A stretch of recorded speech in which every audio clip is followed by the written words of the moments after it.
जिला कौंसल केच मीर होतमान बलोच ने पीर के रोज़ अपने दफ्तर में मसरूफ़ दिन गुजारा। मुख्तलिफ अवामी वफूद से मुलाकातें की और अवामी मसाइल सुने और इन्हें निपटाया।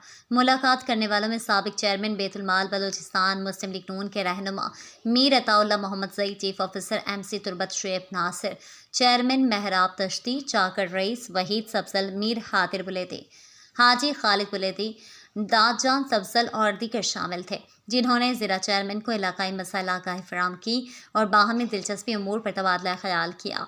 अलावा अज़ीज़ चेयरमैन मीर होतमान बलोच ने ज़िला कौंसल केच की जारी ज़ैर तामीर ऑफिस एक्सटेंशन का दौरा किया। इस मौके पर वाइस चेयरमैन ज़िला कौंसल केच मीर बाहर जमील दश्ती, चीफ ऑफिसर ज़िला कौंसल केच हमल काशानी, मेंबर ज़िला कौंसल केच हाजी मंसूर अहमद, DO तुम जहांज़ेब बलोच और असिस्टेंट चीफ ऑफिसर केच बिलाल नूर इनके हमराह थे।